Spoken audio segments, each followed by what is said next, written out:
What would you do if the woman your son married wasn't who she claimed to be? If she'd been stealing from your family for years? If the grandson you adored wasn't actually your son's child at all? I found out the truth on my 67th birthday, the day I sat alone at a table set for 6, waiting for a family that never came. They were on a cruise, her idea, of course. She thought she'd gotten away with it. She thought I was too old to notice. She was wrong. Before I tell you what happened next, let me take you back to that night. I'm grateful you're here. Before we begin, a quick question. Have you ever trusted someone completely, only to discover they weren't who you thought? Drop a comment and let me know. Your presence here means more than you realize. One small note.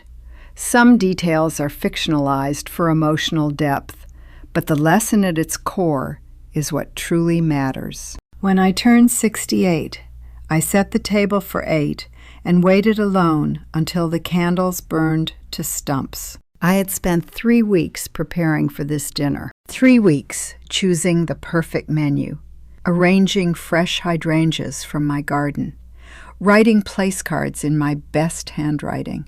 My name is Cora Warren. I am 68 years old, a retired textile quality inspector with 35 years at Cannon Mills behind me, and I was sitting at the head of my own birthday table in my Dilworth bungalow, watching the clock tick past 6:30. The good china gleamed under candlelight. The pot roast filled the dining room with the warm smell of rosemary and garlic. 8 place settings waited, 1 for me, 1 for my son Sawyer, 1 for his wife Ilaria, 1 for each of my grandchildren, Edison and Nell, 1 for my sister Sadie, 1 for her husband Carl, and 1 extra, because hope is a stubborn thing. By 7 o'clock, no one had arrived. I checked my phone 3 times, certain I had gotten the time wrong. But there it was in my calendar. Birthday dinner, 6 p.m. I had sent reminders to everyone just 2 days before. My son's voicemail clicked on for the 4th time. "Hi, you've reached Sawyer. Leave a message." I set the phone down carefully. "Maybe there's traffic," I whispered to the empty chairs. The pot roast was getting cold. The candles had burned down to half their original height, wax pooling on the white tablecloth I had pressed that morning. Have you ever watched candles burn down while pretending you don't already know the truth? I sat there for another hour, rearranging silverware, straightening napkins, doing anything to avoid admitting what the silence was telling me. By 8 o'clock, I knew they weren't coming. I picked up my phone again, not to call, but to distract myself. Facebook opened automatically, and there at the top of my feed was a photograph that made my blood freeze. Ilaria, radiant in a flowing white sundress, her honey blonde hair catching the Caribbean sun. Her arm was wrapped around my son, who was grinning wider than I had seen in months. Behind them, the deep blue of the ocean stretched endlessly. The caption read, "Living our best life. So blessed to have this amazing family." I scrolled down with numb fingers. More photos. Edison and Nell building sandcastles on a pristine beach. Sawyer laughing at some sunset dinner on a cruise ship deck. And there my sister Sadie, cocktail in hand, leaning against the railing with her husband Carl. Everyone was there, everyone except me. The timestamp showed the photos were posted 1 hour ago, while I sat here waiting for them. I want you to picture this, your own sister, the woman who helped you pick out decorations for this party just last week, smiling at the camera with a drink in her hand, while you sit alone with your cold roast and your melting candles. My phone buzzed. A text from Sawyer. "Sorry, Mom. Forgot to mention we'd be out of town. Happy birthday, though. Forgot to mention." As if a Caribbean cruise was something you just casually forget to tell your mother about. As if booking it on my birthday was pure coincidence. I set the phone down with exaggerated care. If I held it any longer, I would throw it against the wall. The roast was definitely cold now. I walked to the kitchen on legs that felt strange and mechanical, like I was watching myself from outside my body. I turned off the oven. I pulled out plastic wrap and covered the untouched chocolate cake I had spent all morning baking. The one with 68 candles I never got to light. I loaded the good china back into the cabinet, each plate clicking against the others with a sound that seemed too loud in the quiet house. In the dark window above the sink, I caught my reflection. Silver hair still pinned back neatly, the navy blue dress I had bought special for tonight. But something in my face looked smaller, diminished, like I was already beginning to disappear. I blew out what remained of the candles. The smoke curled up toward the ceiling, carrying the last warmth of the evening with it. That night, something cracked in me. Not broke, cracked like ice on a lake when the pressure finally becomes too much. This wasn't just a missed birthday. This was something else, something deliberate. Ilaria had organized a family vacation that excluded me, scheduled it for my birthday, and somehow convinced everyone to go along with it. Even Sadie, my own sister, who always picked up on the second ring. I had spent 40 years being the family peacekeeper, the one who smoothed over arguments, remembered everyone's anniversaries, put family first, no matter what. And they had all chosen to spend my birthday pretending I didn't exist. Ilaria had won something tonight, though I wasn't sure yet what game we had been playing. I turned off the kitchen lights and stood in the darkness of my own home. In the silence, I made myself a promise. I was going to find out exactly what had been happening in my family. Every lie, every manipulation, every thread of whatever web had been woven around my son. I was going to pull it all apart, and I was going to do it without anyone seeing me coming. She thought she had erased me. She was wrong. I wasn't going anywhere. Sleep refused to come that night, but the memories did, each one sharper than the last. I lay in my bed staring at the ceiling, the promise I had made in my dark kitchen still burning in my chest. I would find out what had been happening. I would pull apart every lie. But first, I had to look backward before I could move forward. And backward was where the memories lived. Edison's 4th birthday party. I had been so excited to watch my grandson blow out his candles. I had bought him a stuffed elephant he had been pointing at for weeks. But when I arrived at the venue, Ilaria met me at the door with that apologetic smile she had perfected over the years. "Oh, Cora, didn't Sawyer tell you we moved the party to tomorrow? Little emergency came up." But I could hear children laughing inside. I could see balloons through the window. When I called Sawyer later, he seemed genuinely confused. "Tomorrow, no, Mom. The party's definitely today." Ilaria must have mixed up the dates. I had believed him.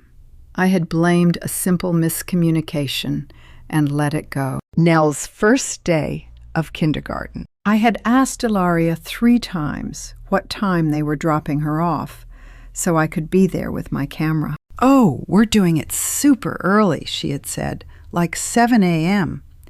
Probably too early for you," when I showed up at 6:45 anyway. The teacher told me Nell had arrived at the normal time, 8:30. I had missed my granddaughter walking into her classroom, missed her nervous little wave goodbye to her father. Another miscommunication. Another accident. Tell me, have you ever realized that the accidents in your life weren't accidents at all? Last Christmas. Ilaria had called me 2 days before, her voice tight with false concern. Cora, I hate to do this, but Sawyer's been feeling really overwhelmed with work stress. He asked if we could keep Christmas dinner small this year. Just immediate family. I had spent Christmas alone, reheating leftovers and watching old movies. Later, I found out from a neighbor that they had hosted 20 people. 20. My sister Sadie had been there. The mailman had commented on all the cars. I sat up in bed. The sheets tangled around my legs. My heart was pounding now, not from fear, but from something colder. Each memory was clicking into place like pieces of a puzzle I had been too blind or too hopeful to see. By 6 a.m, I was sitting at my kitchen table with my phone and a cup of coffee I had forgotten to drink. The dawn light filtered through the curtains as I opened Facebook and began to scroll. Ilaria's profile was a carefully curated gallery of family life. Holiday dinners with the table set beautifully. School plays where Edison stood proudly in his costume. Beach vacations with the children building sandcastles. Birthday parties, Sunday brunches, backyard barbecues. Hundreds of photographs spanning 5 years of my son's marriage. I started counting. Each photo was a door that had been quietly closed in my face, and I had been too polite to notice the locks. There was Thanksgiving 2023, a table full of smiling faces, Sawyer carving the turkey, Ilaria raising a glass. I had been told that dinner was canceled that year due to a plumbing emergency. There was Easter 2024, the children in matching outfits hunting for eggs in a garden I did not recognize. I had been told they were spending the holiday with Ilaria's family. Lies. All of it. Lies. I kept scrolling, kept counting. My coffee grew cold. The morning sun climbed higher, and the number kept growing. 347 family photos posted over 5 years. I appeared in exactly 3 of them. 3. I went back and counted again, certain I had made a mistake, but the number did not change. In nearly half a decade of documented family life, I existed in less than 1% of the memories. The photos where I did appear were telling in their own way. One was from Sawyer's birthday 5 years ago, before Ilaria had fully established her control. Another was a group shot at a restaurant where I had shown up unexpectedly and could not be easily excluded. The third was a distant figure in the background of a Christmas photo, almost cropped out, but not quite. I was not being forgotten. I was being erased. 3 out of 347. That's not forgetfulness. That's war. I set my phone down with shaking hands.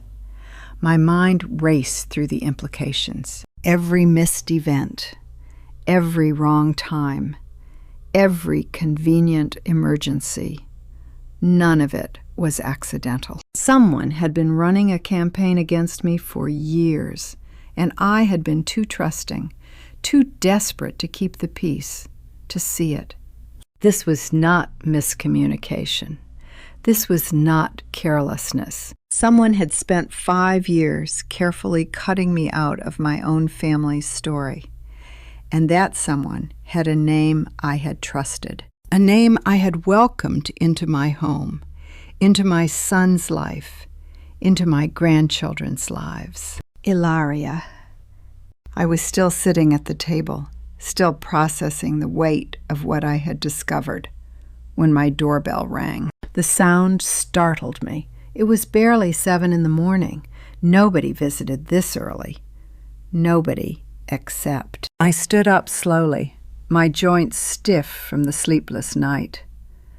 Through the front window, I could see a figure on my porch. A man, mid-40s, with dark circles under his eyes and hands shoved deep in his coat pockets. He looked like he had not slept in days. I did not recognize him, but something in his posture, the nervous way he kept glancing around, the tension in his shoulders, told me this was not a social call. I walked to the door and opened it. The man on my porch looked like he had not slept in days, and his first words made no sense at all. "Mrs. Warren." His voice was careful, hesitant. "Cora Warren, Sawyer's mother." I kept one hand on the door, ready to close it. A week had passed since my birthday, a week of turning over memories and finding lies beneath each one. Now a stranger stood on my porch at 7 in the morning, asking questions I did not want to answer. "Who's asking?" He was mid-40s, with dark circles carved deep under his eyes and the weathered hands of someone who worked outdoors for a living. His clothes were rumpled, his hair uncombed. He looked like a man who had been traveling, or searching, or both. "My name is Glenn Dalton," he said. "I'm a landscape architect. I know this is going to sound insane, but I need to talk to you about Ilaria. Please, just hear me out." The name hit me like a slap. Ilaria. This stranger knew my daughter-in-law by name, and something in his voice told me this was not a coincidence. "How do you know Ilaria?" His hands were trembling. "Can I come in? What I have to tell you, it's not something I should say on a porch. Have you ever let a stranger into your home, knowing they were about to destroy everything you thought you knew?" That is exactly what I did. I stepped aside and let Glenn Dalton into my living room, and I watched him sit on my couch like he might bolt at any second. I offered him coffee. He shook his head. His hands were clasped so tightly in his lap that his knuckles had gone white. "I don't know where to start," he said. "This is going to sound crazy." "Try me," I said. "I've had a very strange week." He took a shaky breath. "Ilaria and I were together for 2 years. This was before she met your son, before she got married. We lived together, talked about marriage, the whole thing, and then she got pregnant." I felt my spine stiffen. Pregnant. I was so happy. His voice cracked with old pain. I wanted to marry her immediately, start planning our life together. But Ilaria kept putting me off, said she needed time to think, wasn't ready for such a big step. Then one day I came home from work, and she was gone. Just gone. All her stuff, everything, like she'd never lived there at all. "Did you look for her?" "Of course I did, for months. I filed a missing person report, hired a private investigator, posted on every social media platform I could think of. Nothing. She had vanished completely, like she'd never existed." My hands went cold. 7 years ago was exactly when Sawyer met Ilaria. "The investigator finally told me to give up," Glenn continued. "Said some people just don't want to be found." I was starting to believe him. But then, 3 months ago, I was at a conference in Asheville, just walking around downtown during lunch, and I saw them. "Saw who?" "Ilaria. And a little boy." His voice dropped. "A little boy who looked exactly like me at that age. Same eyes, same chin, even the same way of tilting his head when he's concentrating." I followed them for 3 blocks, just to be sure I wasn't losing my mind. The room seemed to tilt. Edison. He was talking about Edison. "Mrs. Warren, I watched that little boy, and I knew in my gut that he was mine. "That's impossible," I said. But the words felt hollow, even as I spoke them. "Edison is my son's child. He's 7 years old. Sawyer and Ilaria." "Were they together 9 months before he was born?" Glenn cut in. "Think about it. Really think. When did they meet? When did she get pregnant?" I tried to remember. Sawyer had called me so excited about Ilaria, about the whirlwind romance. They had gotten engaged after just 4 months, married quickly, and Edison had arrived. 3 weeks early, the doctors had said. Perfectly healthy for a premature baby. But what if he had not been premature at all? Glenn reached into his jacket and pulled out his phone. "Look at this," he said, turning the screen toward me. "This is me at 7 years old." The photograph showed a little boy with dark eyes and a stubborn jaw, a gap between his front teeth that he was clearly trying to hide when he smiled. A small scar marked his chin. The boy in that photograph had Edison's eyes, Edison's chin, Edison's gap-toothed smile. I stared at the image, my throat tight. Edison had a scar on his chin, too, from falling off his bike when he was 4. The same place, the same shape. "This could be a coincidence," I said weakly. "Lots of children look alike." That's what I told myself at first. Glenn's voice was steady now, resolved. But I started digging. I hired another investigator, a better one. And I found out things about Ilaria, about who she really is, that made me sick. He reached back into his jacket and pulled out a manila envelope. "I think my son might be living in your son's house," he said. His exhausted eyes locked on mine. "And I think Ilaria used him to build a life that was never supposed to include me. But here's the thing, Mrs. Warren." He held out the envelope. "I think I can prove it." The manila envelope felt heavier than it should. I stared at Glenn's outstretched hand, at the creased folder that supposedly contained proof my entire life was a fabrication. My fingers wouldn't move to take it. "You're insane," I said, but my voice cracked on the second word. Glenn set the envelope on the coffee table between us. "I know this is a lot, but you deserve the truth. Edison. You've always deserved it." I wanted to throw him out. I wanted to call the police and report a mentally disturbed stranger who'd shown up claiming to be my father. But something in his eyes, something familiar that I couldn't quite place, kept me rooted to my seat. "Talk," I said. "You've got 5 minutes before I call the cops." Glenn settled back into the armchair like a man preparing to confess sins he'd carried for decades. "I met your mother in the summer of '97. She was working at a boutique hotel in Naples, the Palazzo Rosso. I was there on business, finalizing contracts for a shipping company I consulted for back then." Pattern interrupt. The grandfather clock in the corner chose that moment to chime. 3 deep, resonant tones that seemed to mark the beginning of something I couldn't take back. Ilaria was the most beautiful woman I'd ever seen. Glenn continued, his voice softening with memory. "Dark hair, these incredible amber eyes, your eyes, Edison. The first time she smiled at me, I forgot every word of English I knew." I said nothing.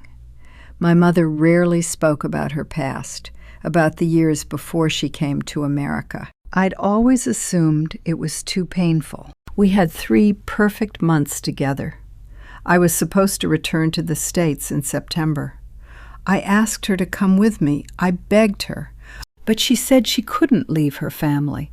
Her father was sick, and she was the only one who could care for him. "So you just left her?" The accusation came out sharper than I intended. "I didn't know she was pregnant." Glenn's voice broke. "Edison, I swear to you I had no idea." I found out 7 years ago, completely by accident. Twist. 7 years.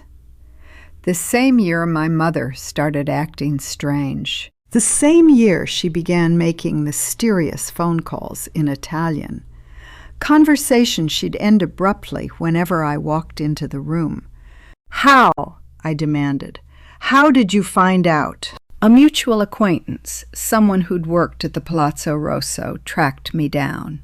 She'd seen an article about my company in a European business magazine, recognized my name. Glenn reached into his jacket pocket and pulled out a worn photograph. She sent me this. Pattern interrupt. My phone buzzed in my pocket. I ignored it completely. My attention locked on the photograph Glenn extended toward me. It was a picture of a young boy, maybe 4 years old, standing on a rocky beach with the Mediterranean sparkling behind him. The boy was grinning at the camera, gap-toothed and sun-browned, holding up a shell like a trophy. I recognized that boy. I recognized him because I'd seen that same photograph in my mother's jewelry box, hidden beneath her pearls and the gold bracelet my stepfather had given her. "That's me," I whispered. "Turn it over." My hands shook as I flipped the photograph. On the back, in my mother's distinctive handwriting, Edison, age 4, Amalfi Coast. Summer 2002. The woman who sent me this picture also sent me one of myself, taken in '98. Glenn pulled another photograph from his jacket. Same beach, same rocks. I was there for a conference. He held the 2 photos side by side, and my stomach dropped. The resemblance was undeniable. The same square jaw, the same slight asymmetry in the eyebrows, the same dimple in the left cheek that appeared when we smiled. "Coincidence," I said weakly. "People look alike. It doesn't mean anything." "Look at my left forearm." Glenn rolled up his sleeve, revealing a thin white scar that curved from his wrist toward his elbow, a crescent moon shape about 3 inches long. Pattern interrupt. My blood turned to ice. Slowly, mechanically, I pushed up my own sleeve. The same scar, the same shape, the same location. "I got mine falling off a bike when I was 7, Glenn said quietly. "Landed on broken glass in an alley behind my grandmother's house in Boston. I was 8, I heard myself say. A piece of metal on a construction site near our apartment. Twist. The same scar at almost the same age wasn't genetics. It was something stranger. Something that made me question whether coincidence was even the right word anymore. I spent 7 years looking for you, Glenn said. 7 years hiring private investigators, following leads that went nowhere. Your mother moved you both to America in 2006. She married your stepfather in 2008. She changed your name, buried every trace of your Italian heritage. She was protecting me, I said automatically, though I no longer knew what I was defending. From what from me? Glenn's voice carried genuine anguish. I never threatened her.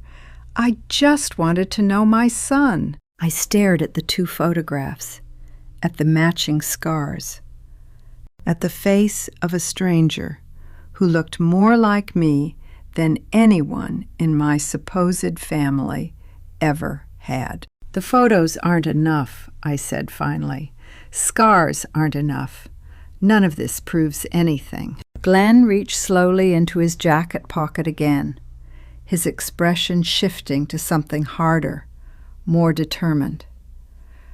You're right, he said. That's why I brought something else. Something that will prove it beyond any doubt. His fingers closed around whatever was in that pocket, but he didn't pull it out. Not yet. Glenn pulled his hand from his pocket, and what he held made my breath catch. A sealed envelope from a laboratory I recognized. GenePath Diagnostics. The same company my doctor used for blood work. Official, clinical, undeniable. DNA results, he said simply. I didn't reach for it. How you'd need samples from both of you. I had mine done years ago. Getting Edison's was harder. Glenn set the envelope on my kitchen table, pushing it toward me like an offering. Your daughter-in-law takes him to Marino's barbershop on Providence Road. First Saturday of every month, 9:30 sharp. I followed them for 3 months before I worked up the courage. The confession hung in the air between us. This man had tracked my grandson's movements, learned his routines, studied his schedule like prey. The barber keeps the clippings until closing. Glenn continued. I waited until Ilaria left, then asked for a sample. Told him I was Edison's uncle, that we were doing a family medical history project. He didn't question it. You stalked a child, I said flatly. I know how it sounds. Glenn's voice cracked with something that might have been shame. Stalking, lying, manipulating a stranger. But I had to know. 7 years of wondering. 7 years of looking at that photograph and seeing my own face staring back. I had to know if I was imagining it. The desperation in his voice was uncomfortably familiar. It mirrored my own growing obsession with Ilaria's finances. My late-night searches through bank statements. My certainty that something was deeply wrong, even when everyone told me I was paranoid. How do you prepare yourself to read the words that will rewrite your family's entire history? I picked up the envelope. The paper felt impossibly heavy, weighted with implications I wasn't ready to face. The seal broke easily under my thumbnail. Such a small motion to unleash such devastation. Inside, 3 pages of clinical language, genetic markers, allele comparisons, probability calculations that meant nothing to me until I reached the final paragraph. 99.7%, I read aloud. The words felt foreign in my mouth, like speaking a language I'd never learned. Probability of paternity, 99.7%. Glenn's hands were shaking. He's my son. Edison is my son, and I've missed 7 years of his life. I read the number again, then again, as if repetition might change it, might reveal some error in the testing, some contamination that had skewed the results. But the letters stayed fixed on the page, immutable as scripture. My grandson wasn't my grandson. No, that wasn't right. Edison was still Edison, still the boy who ran to hug me when I visited, who called me Grandma Cora, who begged for extra cookies when his mother wasn't looking. The love I felt for him hadn't changed. But everything I thought I knew about where he came from, that was gone. Sawyer doesn't know, I said. It wasn't a question. I don't think so. The timeline, Glenn paused, organizing his thoughts. Ilaria and I were together in Naples from June through August of '97. She would have found out she was pregnant in September, maybe October. Your son met her in December of that year during a study abroad program. They were married by March. 4 months. My voice sounded hollow. She met him and married him in 4 months. Sawyer thought Edison was premature, 7 weeks early, according to his birth certificate. But I've seen photographs from those first weeks. That baby wasn't premature. Full head of hair, healthy weight. She lied about the due date. My son had been living a lie for 28 years. His whole marriage. His identity as a father. The family he believed he'd created. All of it built on a foundation of deliberate deception. She used him, I whispered. She used our son as a trap. Glenn's voice was quiet but certain. Found a man who wouldn't ask questions. An American student, young and idealistic, probably flattered that a beautiful Italian woman wanted him. She locked him down before he could do the math. Picture your child discovering their entire family was built on a stranger's calculated lie. Picture them learning that the son they raised, the boy they coached through Little League and helped with homework and loved unconditionally, picture them learning that none of it was biologically theirs. That was the conversation I would have to have with Sawyer. That was the truth I would have to deliver. Why now? I asked Glenn. You've known for 7 years. Why come forward now? Because it got worse. Glenn reached into his jacket again and pulled out a folder thicker than the envelope, stuffed with papers and photographs. After I got the DNA results, I hired a private investigator. I wanted to understand why she'd done it, who she really was. It took years and cost me everything I had saved. He laid the folder on the table beside the DNA results. Her name isn't Ilaria Brennan, he said. It wasn't even Ilaria when I knew her. She was using a different surname then. My investigator found 3 other identities across Europe. 3 other men. Same pattern every time. My blood went cold. Your son isn't her first victim, Glenn said. He's her fourth.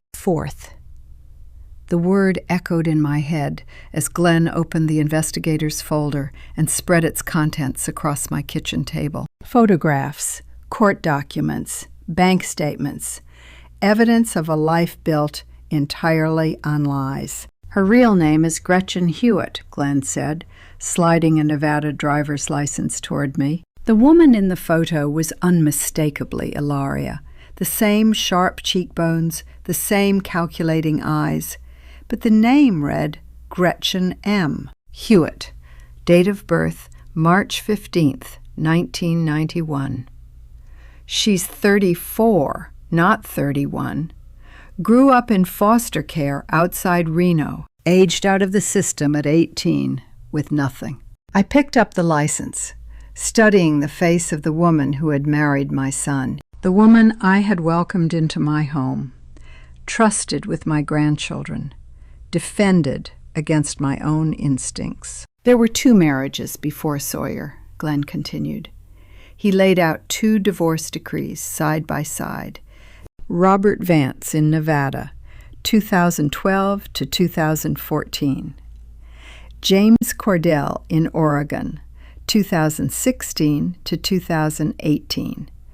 Both ended in divorce within 2 years. Both involved substantial alimony settlements. The pattern was unmistakable. She wasn't a wife, she was a carpenter, building marriages just to strip them for parts. The playbook is identical every time, Glenn said.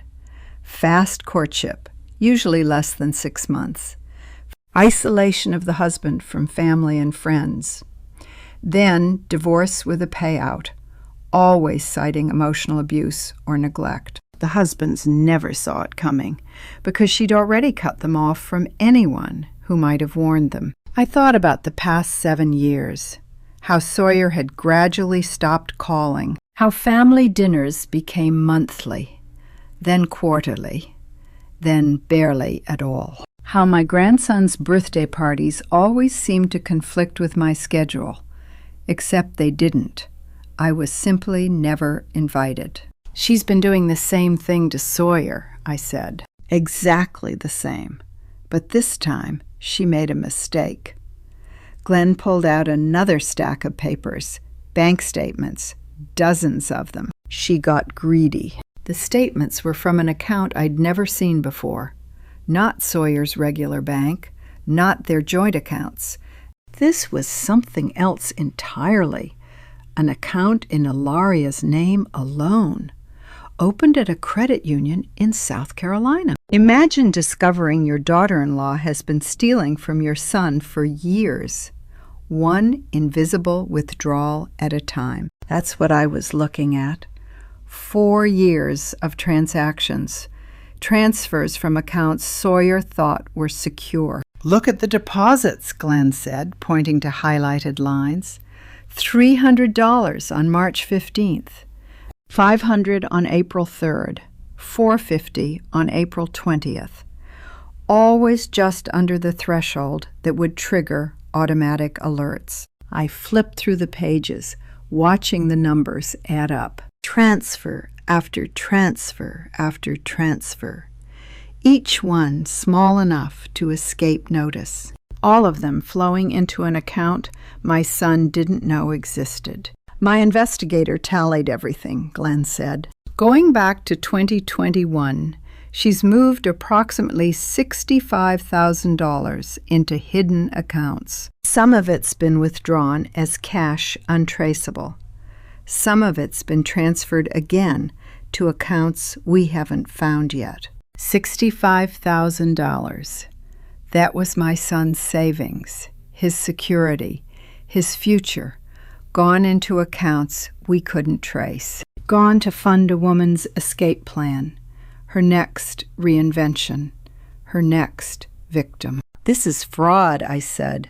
"This is criminal." "It's worse than fraud." Glenn gathered the bank statements into a pile. "She's been setting him up.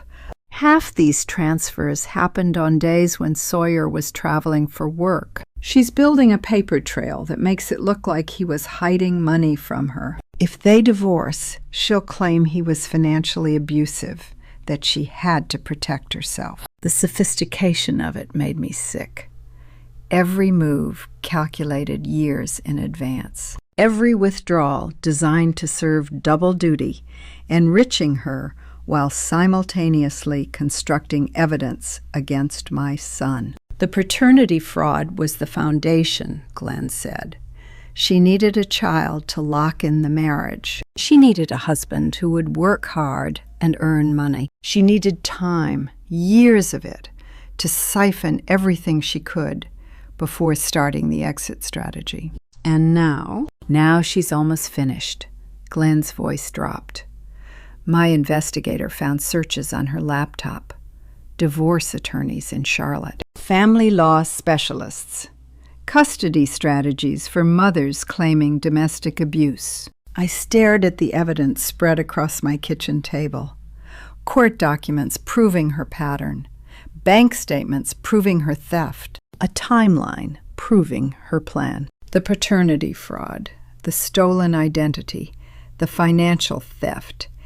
Each revelation was worse than the last. My son had married a predator, and she had spent 7 years feeding on everything he built. But the hardest question still remained. What was I going to do about it? Exposing Ilaria would destroy Sawyer's world. Everything he believed about his marriage, his son, his life, all of it would collapse. The man I had raised, the man who worked 60-hour weeks to provide for his family, would have to face the fact that he had been targeted, manipulated, and robbed by the woman he loved. But staying silent meant watching her continue, watching her drain more money, watching her build her case, watching her prepare to destroy my son and walk away with everything, including Edison. Glenn was watching me, waiting for a decision. She's not going to stop, he said quietly. Women like this never stop, not until someone stops them. I looked at the evidence. I looked at the man who had lost his son to this woman's schemes. I thought about Sawyer, about Edison, about the impossible choice in front of me. Then I made my decision. I told Glenn I needed time to think. He understood, gave me his number, and left without argument. But thinking wasn't what I did that afternoon. Instead, I went to the garden I'd planted when Sawyer was a boy, knelt among the roses, and pulled weeds that didn't need pulling. The soil was warm beneath my fingers. These beds had seen 3 decades of seasons. Watched my son grow from a gap-toothed boy into a man who thought he had built a good life. Now I knew the truth about that life, and the weight of it pressed down on me like August humidity. I could stay silent, burn the evidence, forget Glenn's visit, pretend the past few days had been a fever dream. Sawyer would never know his son wasn't biologically his. He would never learn about the stolen money, the fake identity, the calculated predation that had shaped his entire marriage. But silence had a cost. Every day I said nothing. Ilaria, Gretchen, whoever she really was, would continue draining my son's accounts. Every week she would tighten her isolation of our family. Every month she would build her case for the divorce she was clearly planning, the one that would strip Sawyer of his money, his reputation, and possibly his children. Staying silent didn't protect my son. It made me her accomplice. How do you choose between protecting your child from pain and protecting them from lies? Both paths led to suffering, but one path also led to truth. And I had raised my son to value truth above comfort. The roses offered no answers. Neither did the hydrangeas or the hostas or the stone bench where Sawyer used to sit and watch me work when he was small. But by the time the sun started its descent toward the tree line, I knew what I had to do. Glenn returned at dusk, his rental car pulling quietly into my driveway. I met him at the door before he could knock. "I'm in," I said. Relief flooded his face. "Thank you. I know this isn't easy." "Don't thank me yet." I led him inside, to the kitchen, where his evidence still sat in neat piles on my table. "We need to do this right. One chance, no mistakes." Glenn nodded. "What are you thinking?" "Saturday dinner, here, at my house." The plan had been forming in fragments all afternoon, crystallizing as I pulled weeds and wrestled with my conscience. "I'll invite them. Make it sound like a peace offering after the cruise situation. Sawyer will want to smooth things over. He always does. And Ilaria. She'll come because she wants to manage me, keep her enemy close." The words tasted bitter, but they were true. "You stay out of sight until I call. There's a coffee shop 2 blocks from here. Wait there." We weren't planning a dinner. We were setting a trap, baited with pot roast and the truth. "Walk me through the sequence," Glenn said. I had already thought this through. "I'll cook Sawyer's favorites. Pot roast, mashed potatoes, the rolls my mother used to make. Comfort food. It'll put him at ease. Remind him of who we were before she started erasing me. And the children. After dinner, I'll send them to the playroom upstairs. Edison and the twins. They don't need to hear any of this. Once they're settled, I'll tell Sawyer I have something important to discuss. Something about the family's future." That's when I come in. I shook my head. "Not yet. First, I need to prepare him. Tell him I've learned something difficult. Something that will change everything. Then I bring out the DNA results." Glenn leaned forward. "DNA first. That's undeniable. The photographs, the scars, the timeline, all of it supports the science. Once he accepts that Edison isn't biologically his, we show him who she really is. The driver's licenses, the marriage records, the pattern. I tap the stack of court documents. Then the bank statements, the money. That's the criminal element. That's what will make him understand this isn't just a personal betrayal." "And if Sawyer doesn't believe us?" Glenn's jaw tightened. "If he chooses her." "He won't." My voice carried more certainty than I felt. The proof is overwhelming. And Sawyer isn't a fool. He's just been isolated. Once he sees the pattern, he'll recognize what's been happening to him. We spent another hour refining the details. Where Glenn would wait. What signal I would use to call him in. How to handle Ilaria when the truth came out. Because she would fight. Women like her always fought when cornered. By the time Glenn left, the plan was solid. Saturday dinner, my house, my rules. The evidence would be hidden in my bedroom closet until the moment was right. Glenn would arrive only when Sawyer was ready to hear from the man whose son had been stolen. I walked him to the door, and he paused on the threshold. "You're doing the right thing," he said quietly. I know. And I did know. The truth was a scalpel. It would cut deep, but it would also cut clean. The alternative was watching my son bleed slowly for years, never understanding why his life kept getting smaller. I closed the door and leaned against it. 3 days until Saturday. 3 days of pretending nothing had changed. 3 days of playing the forgiving mother, the harmless grandmother, the old woman too naive to notice anything wrong. 3 days of hiding my true intentions from a predator who had spent years studying exactly how to manipulate my family. I could do this.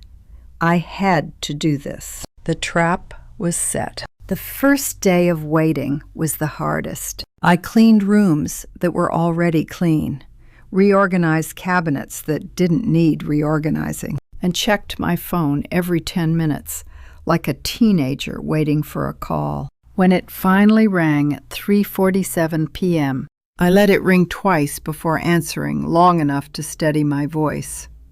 Not long enough to seem like I was avoiding him. "Mom," Sawyer Warren's voice came through the phone, and despite everything I knew, my heart still lifted at the sound.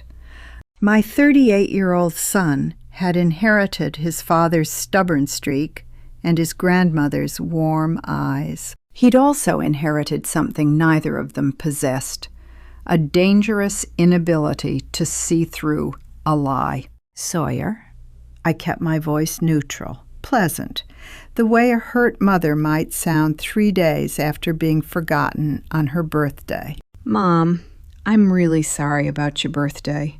The trip was so last minute. Ilaria found this amazing deal on the cruise, and we just—" He trailed off, searching for words. In the background, I heard her, a murmur, too soft to make out, but unmistakably Ilaria, coaching him, feeding him lines like a prompter at a play. Sawyer paused, then added, "We should have told you sooner.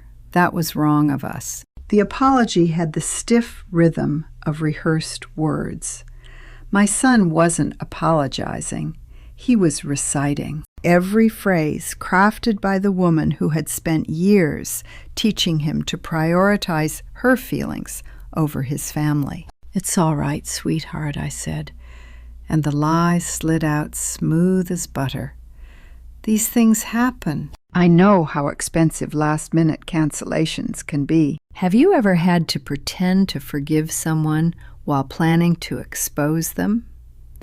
The performance takes everything you have. Every muscle in your face must cooperate with the deception. Every word must ring with sincerity you don't feel." That's thank you, Mom. I felt terrible the whole time. "Did you have fun at least? How are the ports?"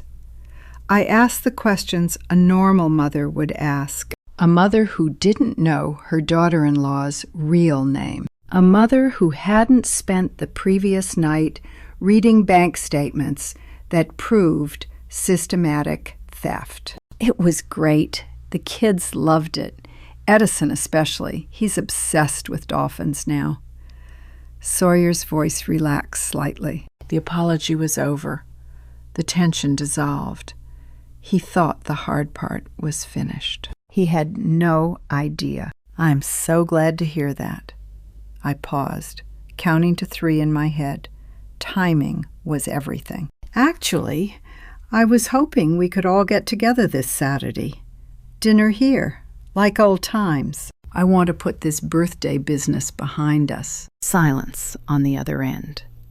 Then, muffled, Laurie, Mom's asking about Saturday. I heard her voice again, that same whispered murmur. My jaw tightened.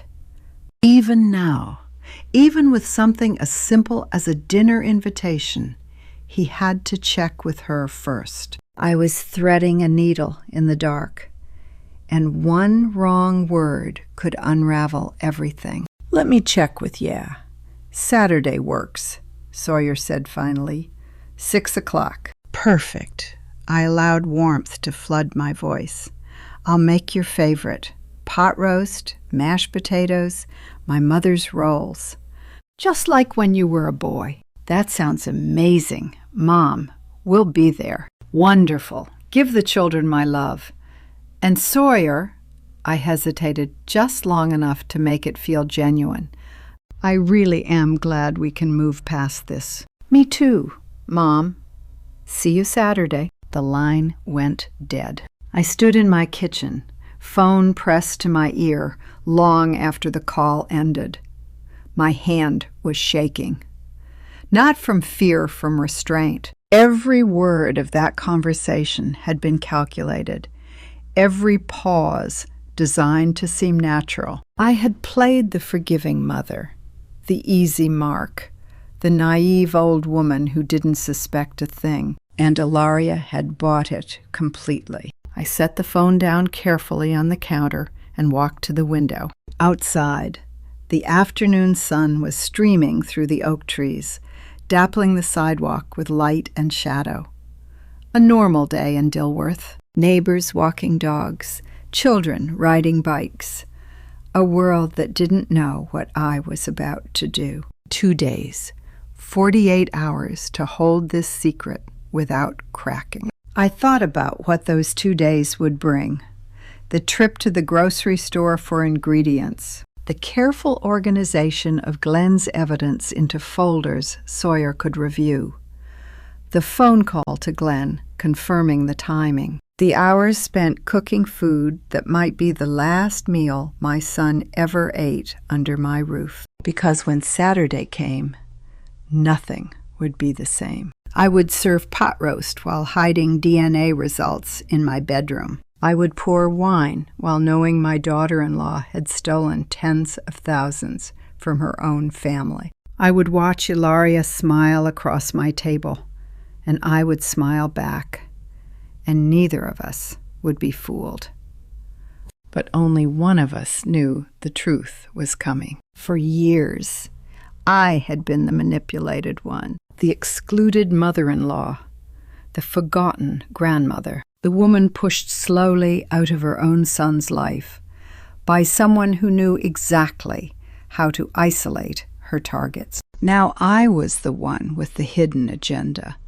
I was the one setting traps and planning revelations. I was the one who would decide. Finally, when the truth came out. Saturday at 6, I said aloud to the empty room. The trap is set. Now I just had to survive the waiting. The 2 days passed like a held breath. I slept in fragments, woke before dawn, and found myself standing at windows watching for cars that never came. But when Friday evening arrived, so did Glenn, and the waiting finally transformed into preparation. I spread the evidence across my kitchen table like a surgeon laying out instruments, each document precisely placed, each one capable of cutting. DNA first, Glenn said, sliding the GenePath envelope to the center. That's undeniable. Science doesn't lie, and Sawyer will understand that immediately. Identity second, I added, positioning the Nevada driver's license and the divorce decrees beside it. That shows the pattern. Once he sees who she really is, the rest will make sense. Money last, Glenn tapped the stack of bank statements. That's the crime. That's what transforms this from a personal betrayal into something actionable, something a lawyer can use.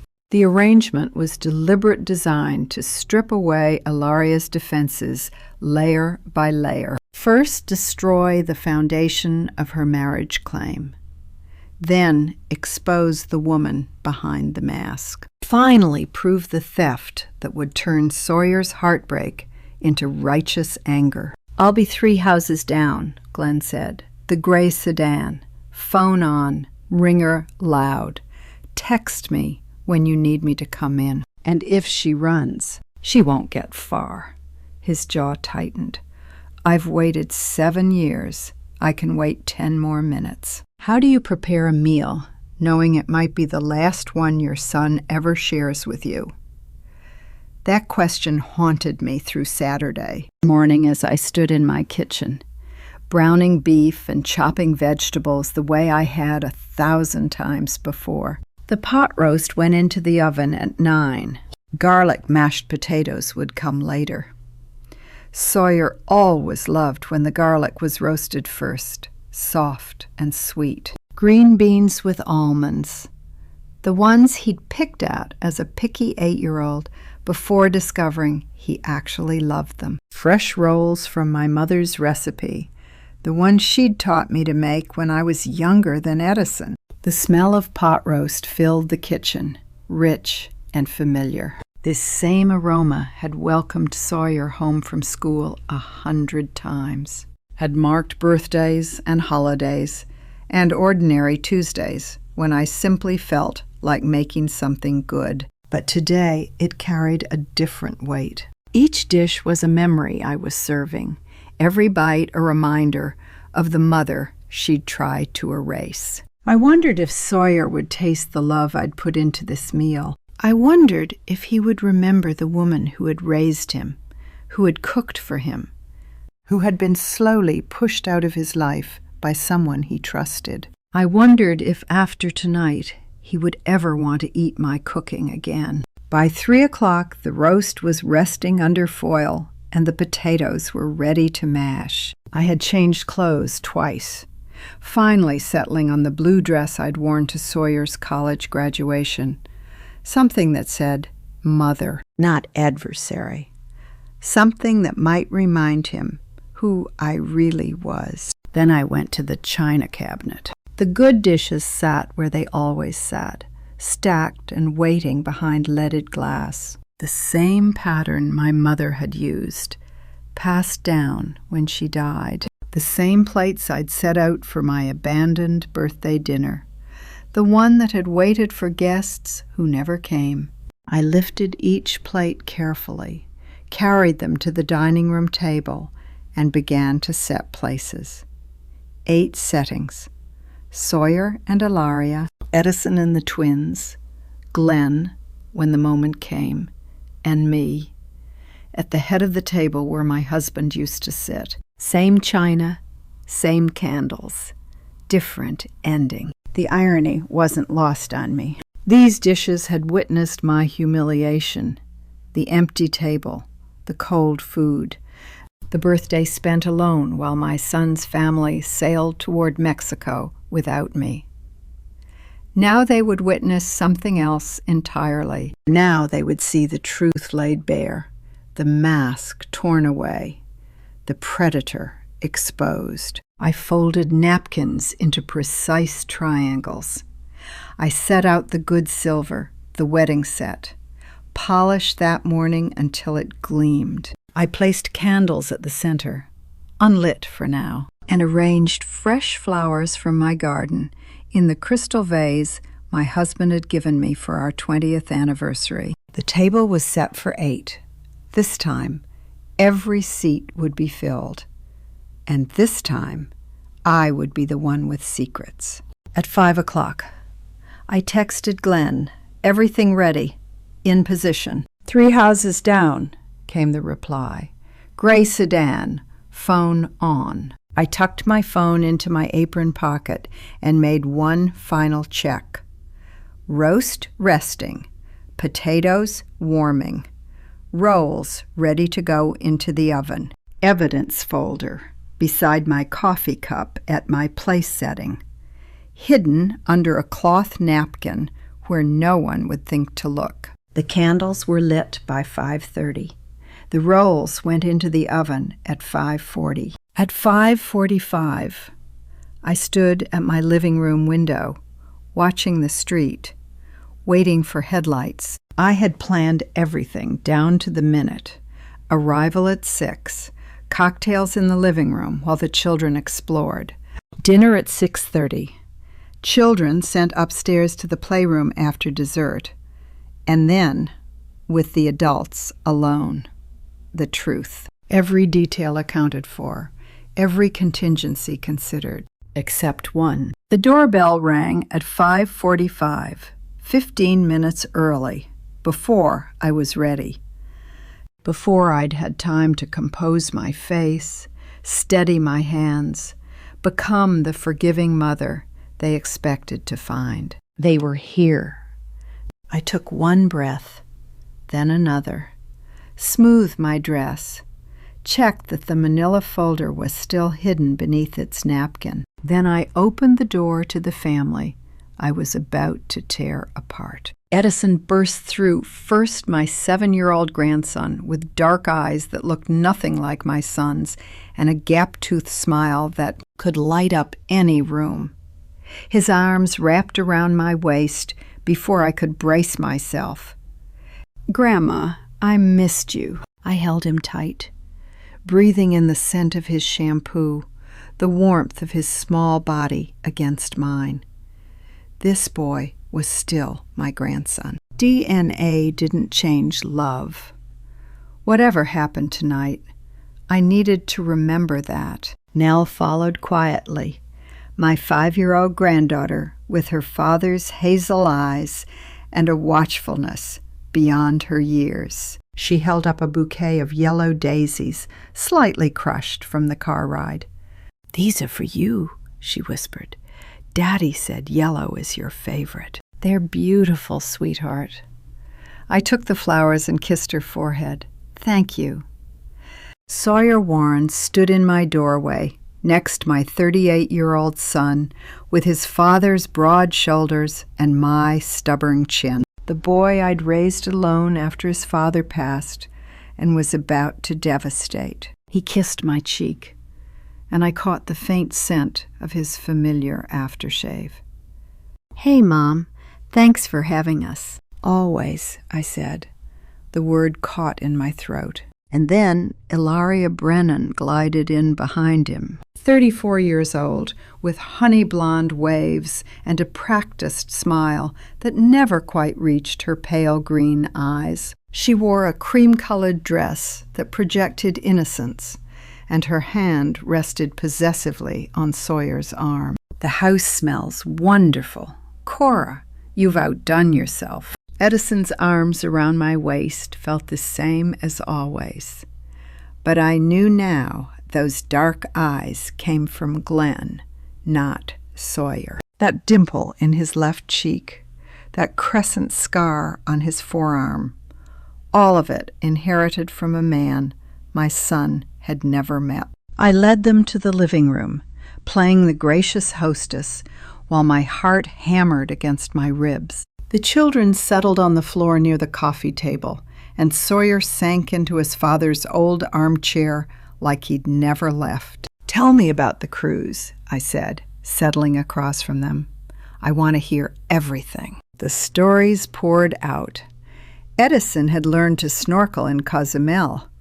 Nell had made friends with a girl from Texas. Sawyer beamed as he described sunset dinners and dolphin sightings, his enthusiasm so genuine it made my chest ache. "Grandma, why didn't you come with us?" Edison asked suddenly. Ilaria cut in before I could answer.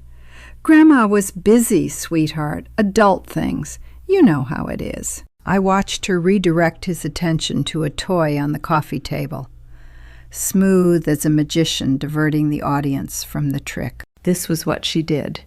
Intercept questions, control narratives, manage every interaction so nothing threatened her carefully constructed reality. My son didn't even notice. He'd been trained not to. Before I tell you what Ilaria saw in that dining room, the detail that made her smile falter, I want to know what you think happened. Comment your guess. Did she suspect the trap? Or did she sense something had changed in me? Add one short reason why you think so. Please note, what follows contains some dramatized details for emotional impact. The lesson behind it is what matters. I stood, smoothing my dress. Dinner's ready. Shall we move to the dining room? The children scrambled up eagerly, but Ilaria rose more slowly. Her gaze swept past me toward the dining room, taking in the formally set table visible through the archway. The good china, the crystal, the candles flickering in their silver holders. Her eyes lingered on the place settings, on the flowers, on the cloth napkins folded into precise triangles. "You used the good china," she observed. Her voice was light, but something flickered beneath it. Special occasion. The china gleamed under candlelight. The same dishes that had witnessed my humiliation now sat for her exposure. "Something like that," I replied, meeting her gaze without blinking. For a moment, neither of us moved. The children chattered in the background, Sawyer herding them toward the dining room, oblivious to the silent exchange happening between his mother and his wife.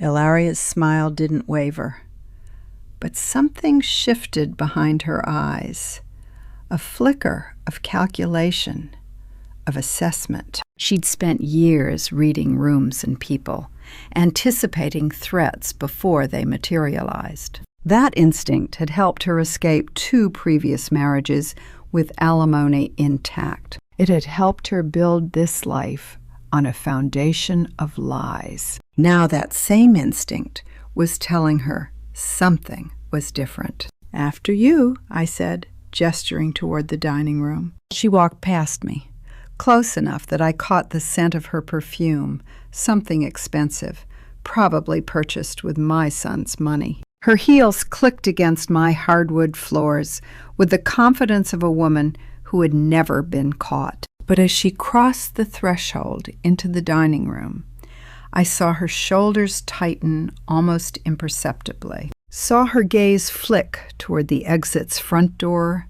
back door, windows. She didn't know what was coming, but she knew something was. I followed her in, pulled out my chair at the head of the table, and felt the manila folder brush against my coffee cup beneath its napkin. Soon, whatever Ilaria sensed, she masked it well.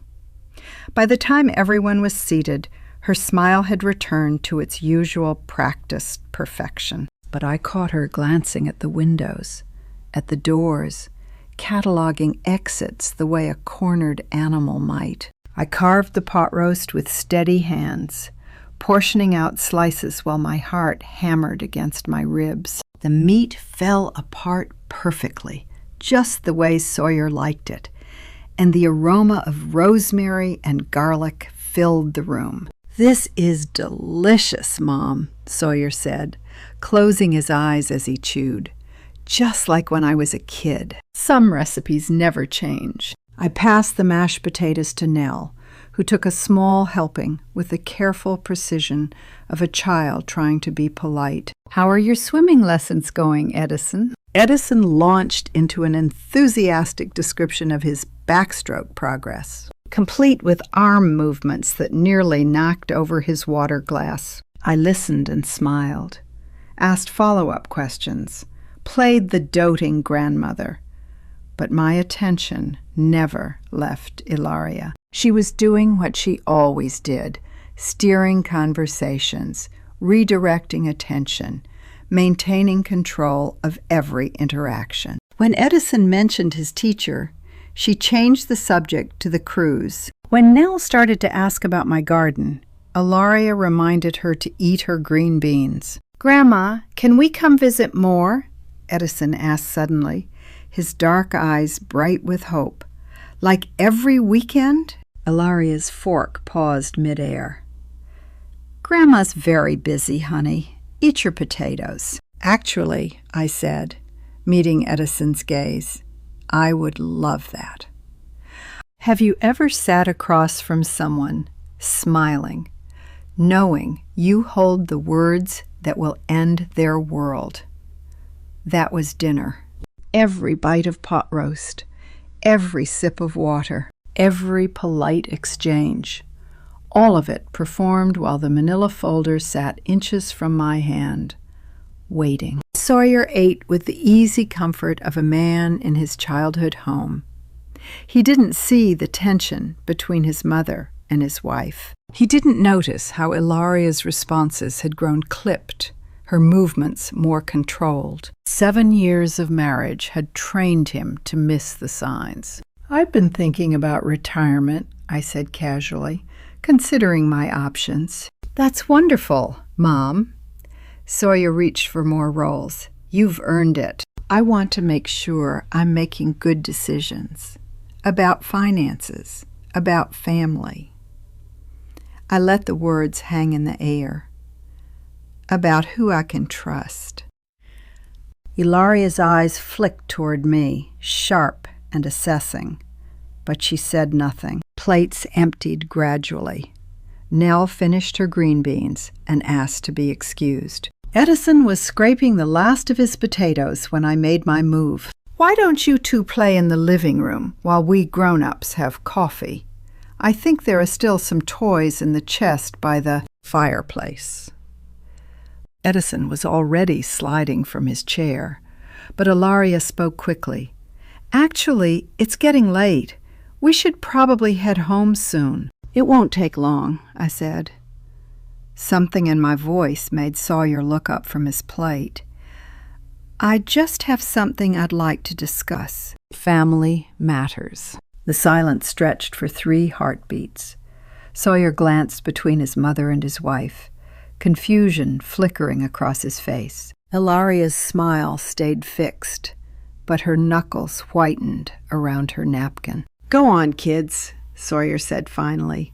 We'll come get you in a few minutes. Edison grabbed Nell's hand and pulled her toward the living room. Their footsteps faded, replaced by the muffled sounds of the toy chest opening, of childish voices discussing which game to play. Edison's laughter floated in from the living room, innocent, unaware. I had to protect that sound, even if it meant destroying everything else around it. I rose and moved to the sideboard where the coffee service waited. The familiar ritual steadied my hands lifting the pot, pouring dark liquid into 3 cups, adding cream to mine. I carried the cups to the table one by one, setting Sawyer's in front of him, then Ilaria's. My own cup I placed beside the manila folder, still hidden beneath its cloth napkin. So, Sawyer said, his voice carrying a nervous edge he probably didn't recognize. What did you want to talk about, Mom? Ilaria's eyes flicked to the napkin beside my cup. She'd noticed it before. I knew the slight bulk beneath the fabric, the deliberate placement. Now her gaze returned to it, and I saw the calculation behind her pale green eyes. Yes, Cora. Her voice was silk over steel. You seem different tonight, more purposeful. Do I? The napkin covered a folder. The folder contained 7 years of lies, and Ilaria was about to see every one of them. I lifted my coffee cup slowly, deliberately, and set it aside. The manila folder lay exposed on the white tablecloth, ordinary and devastating. Ilaria's eyes locked onto it. Sawyer looked confused, his gaze moving between the folder and my face. I wanted to talk about honesty, I said, my voice steady despite the tremor in my chest. About family, about the importance of knowing who we really are. I rested my hand on the folder. And about what happens when someone builds their entire life on lies. Ilaria's smile finally cracked. Just a fraction, a tightening at the corners, a flicker of something cold in her eyes. But I saw it, and I knew she understood. The trap had closed. Now came the hard part. My fingers found the edge of the manila folder, and I pulled it toward me like a surgeon reaching for the scalpel. Ilaria's eyes tracked every movement. She knew something was coming. She just didn't know how devastating it would be. "I've been thinking a lot about honesty lately," I said, keeping my voice steady. "About what we owe the people we love, about the foundations we build our families on." "Mom, you're scaring me." Sawyer set down his coffee cup. "What's going on?" "Whatever this is, Cora, surely it can wait." Ilaria's voice carried that honeyed tone she used when she wanted to manage a situation. "The children are in the other room. We should probably—" "The children are fine." I kept my hand on the folder. "This conversation is long overdue." Sawyer looked between his wife and me, his confusion deepening. He'd spent 7 years in the middle of this invisible war, never understanding why his mother and his wife couldn't get along, never seeing the systematic isolation, never noticing how every family gathering became shorter, every phone call more strained. "A few weeks ago," I said, "someone came to see me, a man who claimed to have information about our family, about Edison." Edison Sawyer's protective instincts flared immediately. "What about him? Is he okay?" "He's fine. He's perfect." I opened the folder.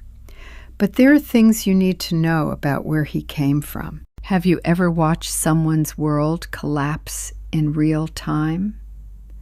I watched my son's face as his marriage became a crime scene, and I hated every second of what I had to do. I slid the first document across the table, the DNA report from GenePath Diagnostics, with its clinical language and devastating numbers. "These are the results of a paternity test for Edison." Sawyer's hand reached for the paper reflexively, then stopped. "A paternity test? Why would you— Mom, what is this?" "Read it."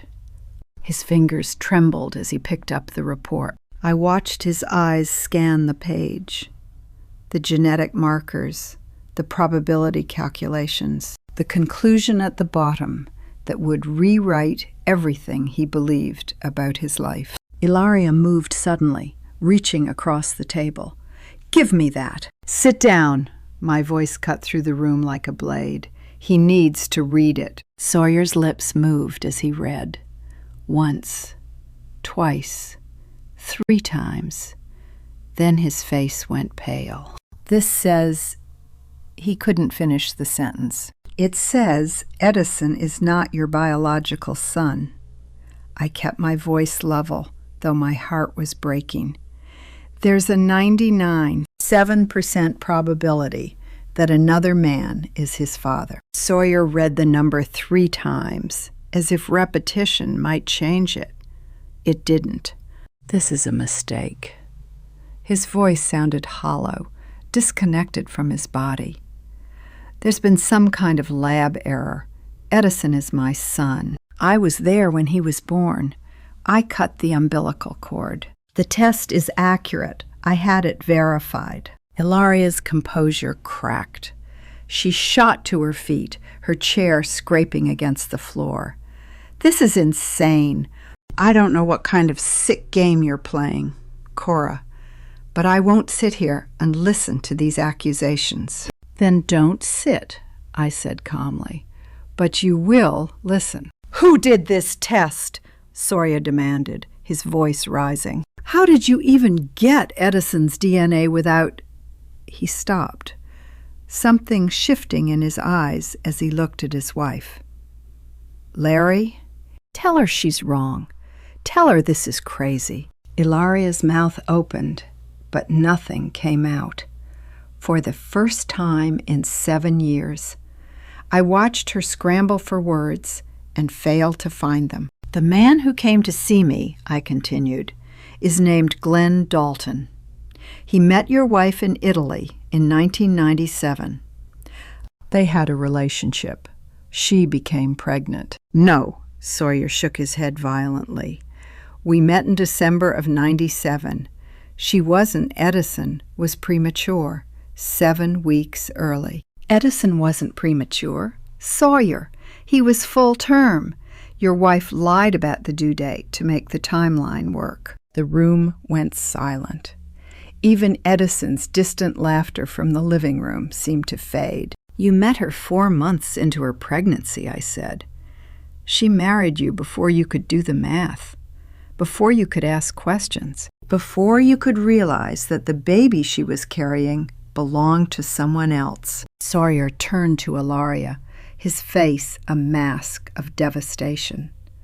Laurie, tell me this isn't true. She stood frozen, her chest rising and falling rapidly.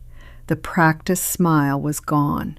The controlled demeanor had shattered. In its place was something raw, something cornered. This woman is poisoning you against me, Ilaria hissed. She's hated me from the beginning. She'll say anything to break us apart. Then explain the DNA results. Silence. Explain the 99.7%. Nothing. I reached into the folder and pulled out the next document. A Nevada driver's license with a familiar face and an unfamiliar name. Sit down, Gretchen, I said, using her real name for the first time. One word, her real name. That was all it took to tear away years of performance. Ilaria stumbled backward as if I'd struck her. The color drained from her face completely, leaving her skin the gray-white of old paper. She gripped the edge of the table for support. Sawyer looked between us, the DNA report still trembling in his hands. What did you just call her? He whispered. And I knew there was no turning back now. Who the hell is Gretchen? Sawyer's voice came out strangled, his eyes darting between the Nevada driver's license in my hand and the woman he'd called his wife for 7 years. Her real name is Gretchen Hewitt. I kept my voice steady, though every word felt like a blade.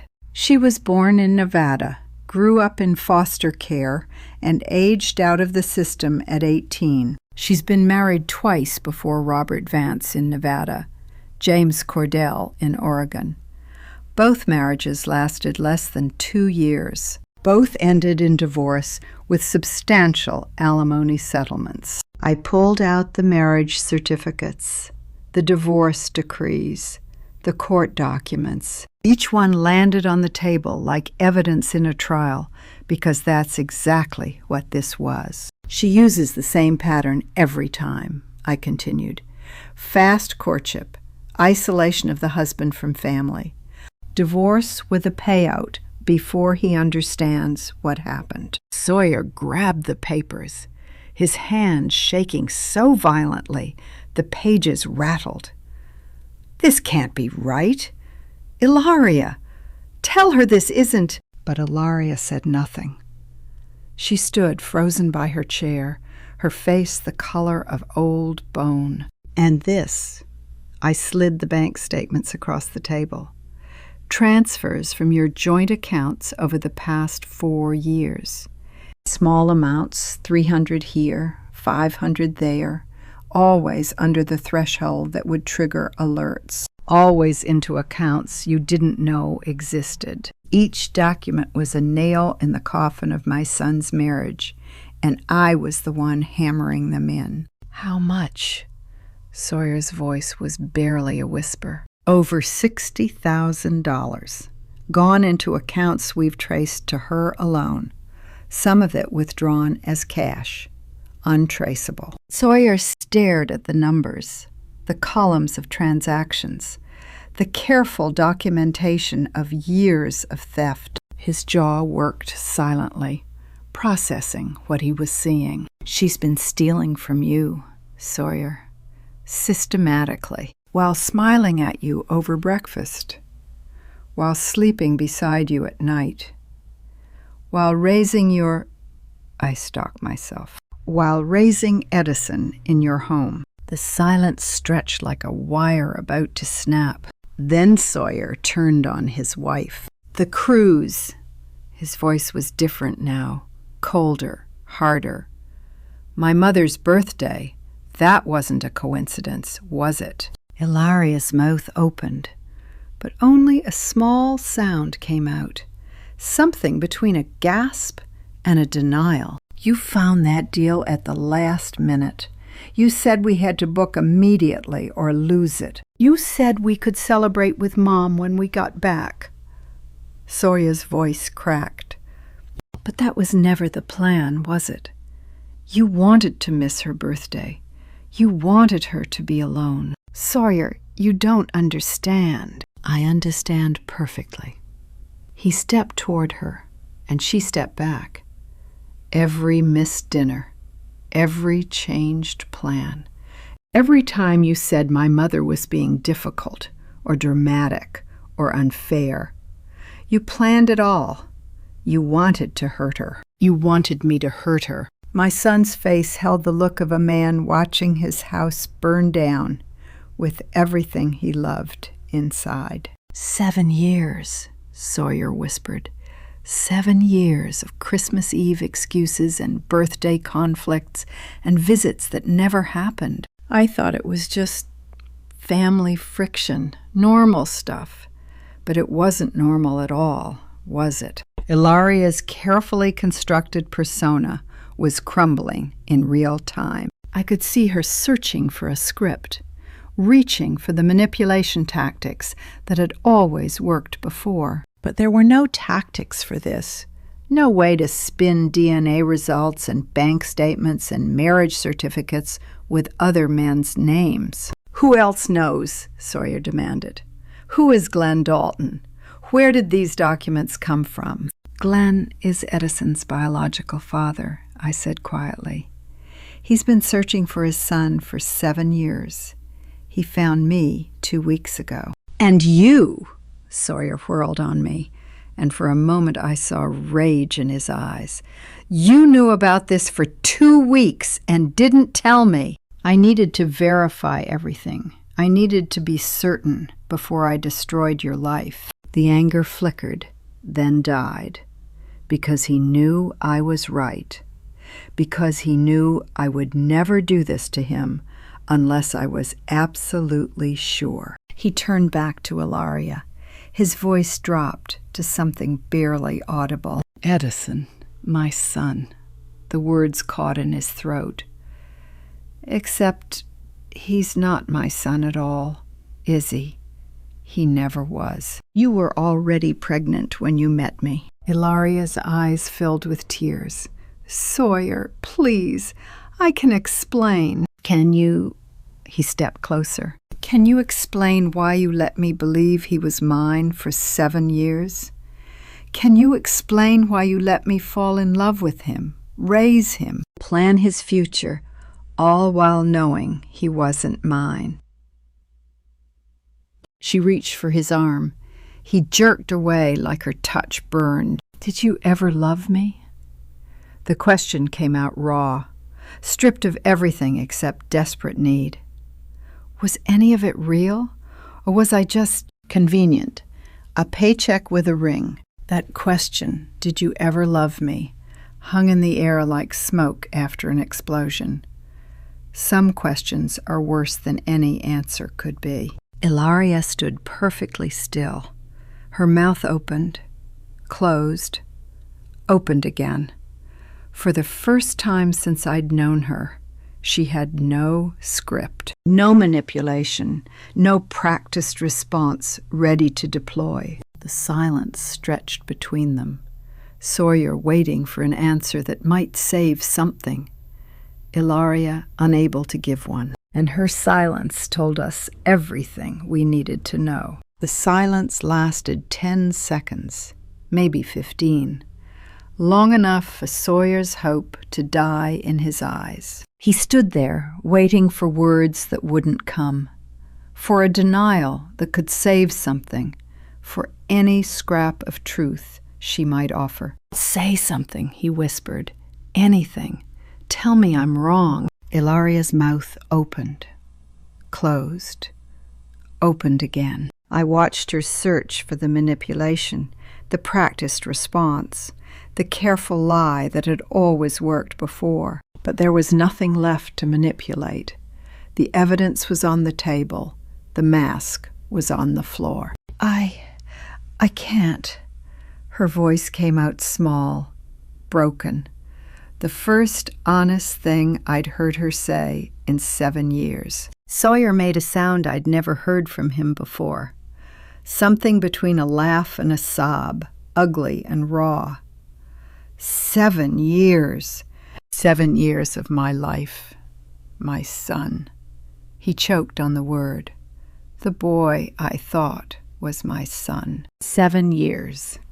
He'd given her 7 years of devotion, of trust, of building a life together, and she couldn't give him 3 words of truth. Ilaria looked between us, her husband, who wasn't really her husband, his mother, who had finally seen through her. There were no allies in this room, no escape routes she could charm her way through. For the first time since I'd known her, she was truly cornered. She took a step toward the door. "Where are you going?" Sawyer's voice cracked. I need to think. I need air." She moved past me, heading for the front door with the quick, desperate steps of someone fleeing a fire. I followed her to the threshold. "Gretchen." I kept my voice low enough that Sawyer wouldn't hear. "Listen carefully." She stopped, her hand on the doorknob, her back to me. "If you try to run with those children, we will find you. Every jurisdiction, every state, every country you try to disappear into, we will find you and bring them back." Her shoulders tightened. "If you try to manipulate this situation, we will stop you.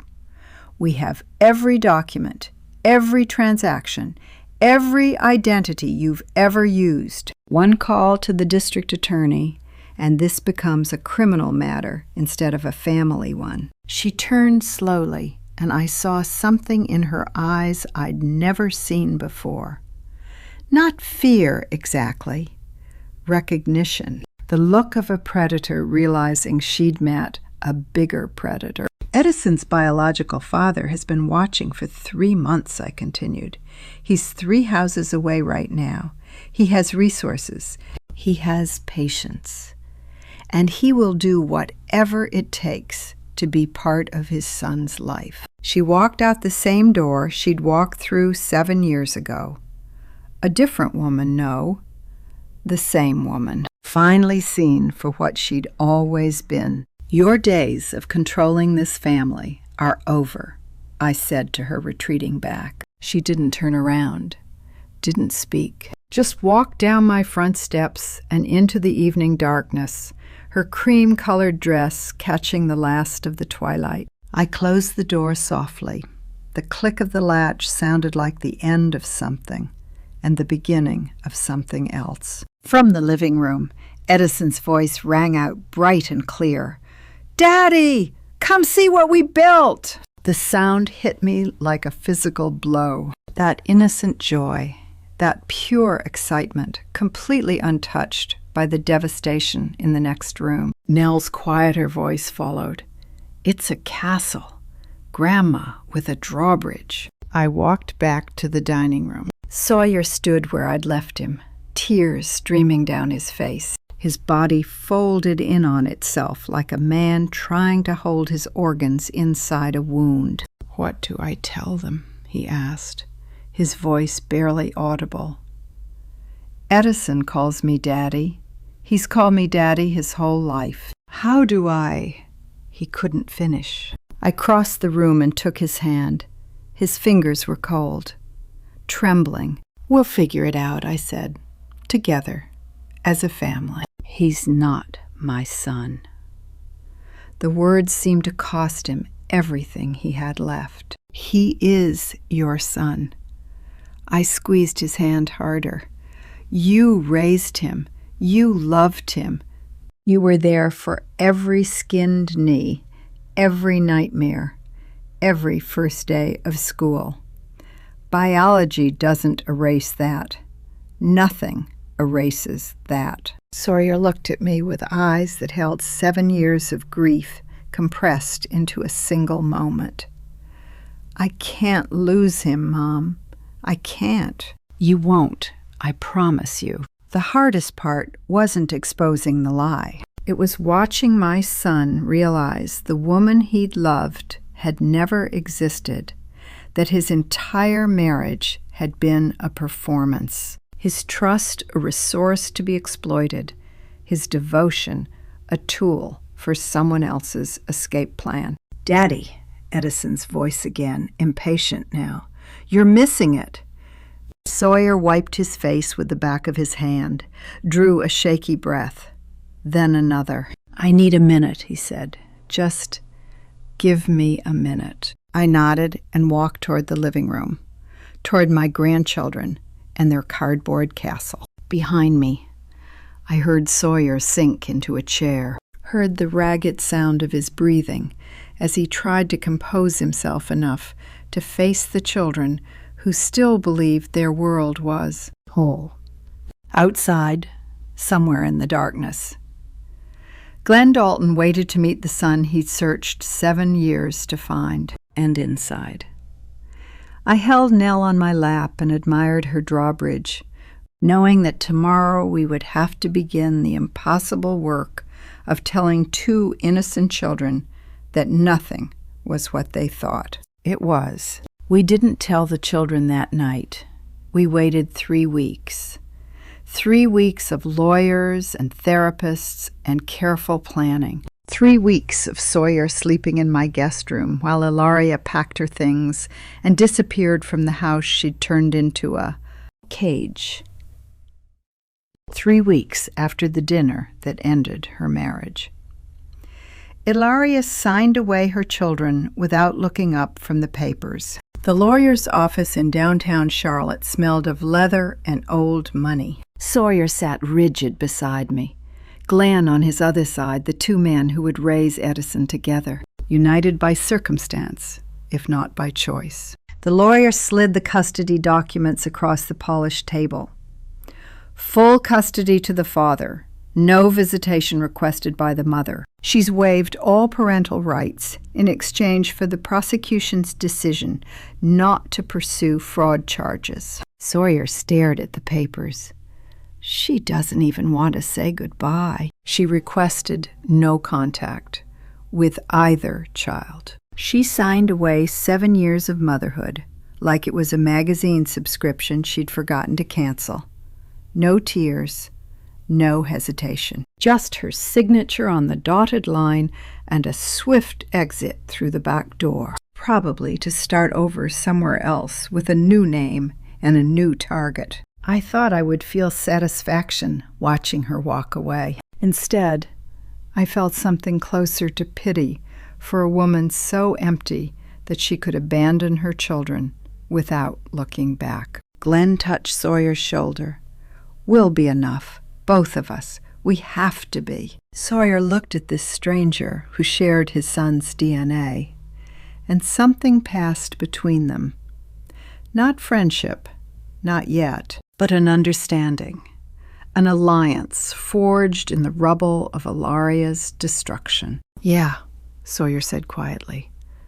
We will. Telling the children came a week later, in my living room with a family therapist named Dr. Rebecca Hollins guiding us through the conversation.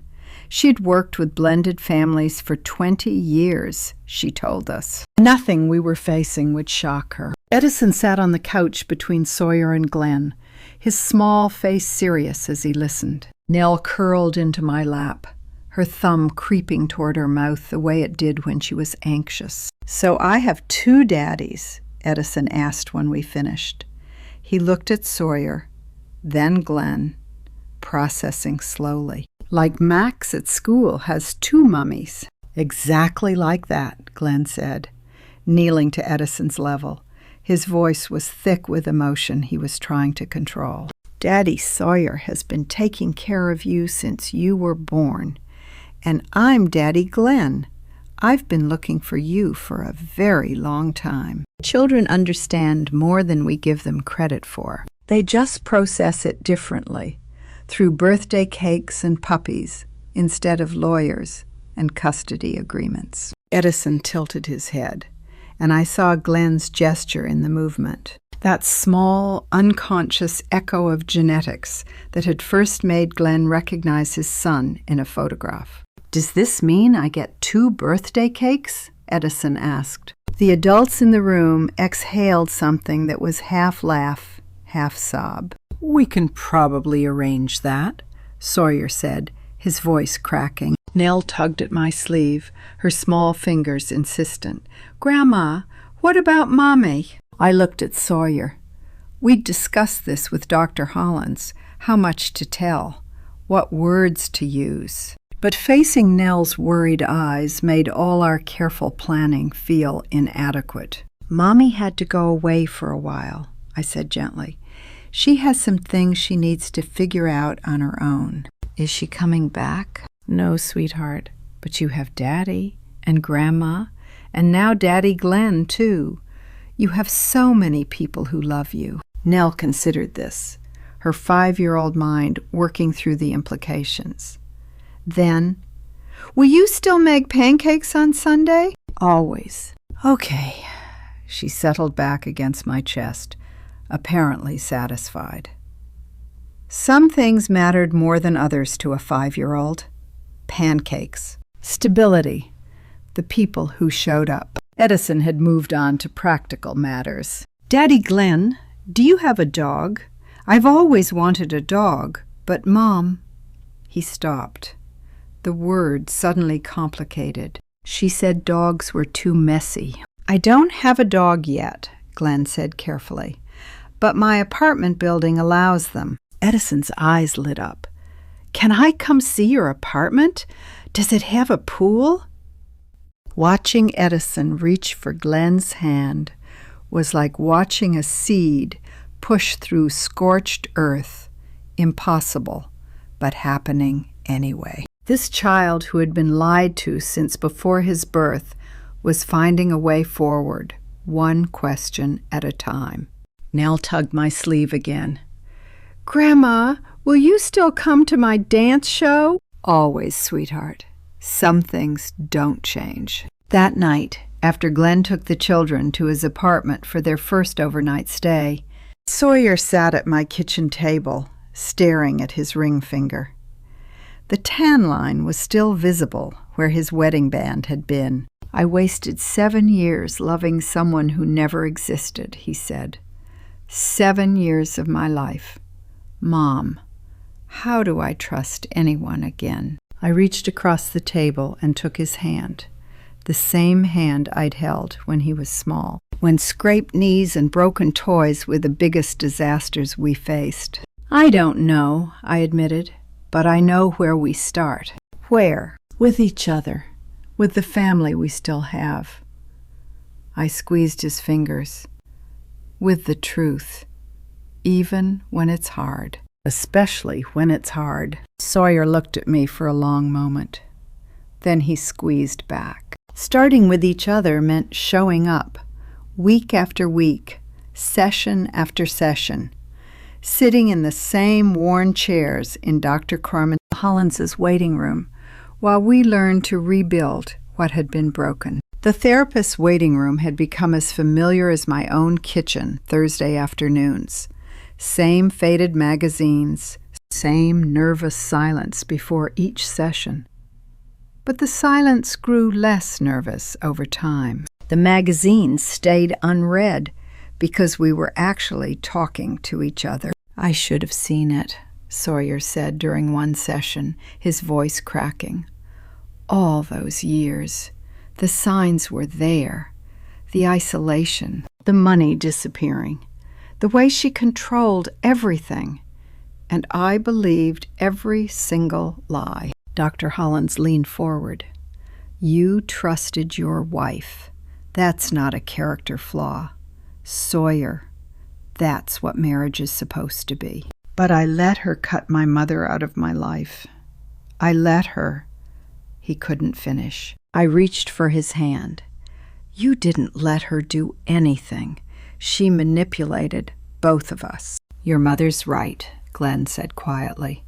It was the first time he'd spoken that session. I knew her for 3 months and didn't see through her either.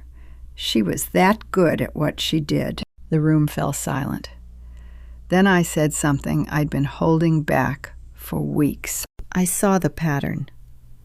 My voice came out smaller than I intended. I saw her isolating him, saw the manipulation. I just didn't want to believe my own eyes. I told myself I was being a difficult mother-in-law. I told myself to give her a chance. Healing isn't a straight line. Some weeks we took 3 steps forward, others we stumbled back 5. But we kept showing up. That was the important part. Glenn rented an apartment 10 minutes from Sawyer's house, close enough for school pickups, far enough to give everyone space.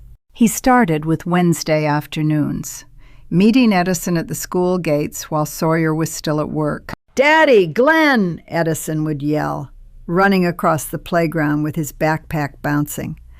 "I got a gold star today!" I watched from my car the first time, tears streaming down my face. This man who had searched 7 years for his son, finally getting to hear himself called Daddy. The arrangement expanded gradually. Glenn came to Nell's dance shows, sitting beside me while she performed her butterfly routine. He joined Sunday dinners at my house, bringing wine and awkwardness in equal measure. "He's good with them," Sawyer admitted one evening after Glenn had left. "I hate that I'm grateful for that." "Hate it less," I said. "They need all the love they can get." Sawyer was quiet for a moment. "It's strange. I should resent him. But I can't. He didn't do anything wrong, she did. And Edison deserves to know his biological father. We were learning to be a family the hard way. Not by blood or law, but by choosing each other over and over every single day. The turning point came on a Saturday in October, crisp autumn air, leaves turning gold along the highway as we drove to the Carolina Raptor Center in Huntersville. All 5 of us piled into Sawyer's SUV, Edison chattering about owls the entire way. It was our first purely joyful outing. No agenda, no heavy conversations, no shadows of the past hanging over us. Just a family spending a day together. Edison rode on Glenn's shoulders through the eagle enclosure, pointing at every bird with unbridled excitement. Nell held Sawyer's hand, asking careful questions about why the hawks couldn't fly anymore. "Look, Grandma," Edison pointed at a great horned owl perched behind its protective fence. "That owl has eyes like mine." He was right. The same deep brown, the same intense focus. Glenn's eyes. I looked at Glenn, and he caught my gaze over Edison's head. He smiled, the first real, unguarded smile I'd seen from him since the day he'd shown up on my doorstep with a folder full of proof. We stopped for ice cream on the way home. Edison got chocolate on his chin. Nell carefully licked her strawberry cone to prevent drips. Sawyer and Glenn debated the merits of different NC State football coaches, while I sat back and watched, watching them laugh together. I realized something. Families aren't built on perfect beginnings. They're built on what you do when everything falls apart. Sawyer put his arm around my shoulders as we walked back to the car. "We're going to be okay, aren't we, Mom?" "Yeah," I said, meaning it for the first time. "I think we are." That evening, driving home with Edison asleep in the back seat and Nell humming softly beside him. Sawyer said something that made my heart stop. Glenn asked me something yesterday, something I wanted to run by you first. What is it? He wants to hyphenate Edison's name, Warren Dalton, so Edison would share a name with both of us and with you. I stared out the windshield at the darkening highway, unable to speak. 6 months ago, I'd been erased from my family, pushed out of holidays, excluded from birthdays, treated like an inconvenience to be managed. I'd spent my 67th birthday alone at a table set for 6, watching the food grow cold. Now someone was asking to join my family, to take my name, to make sure that the grandson who wasn't my blood would still carry a piece of me into the future. Tell him yes, I whispered.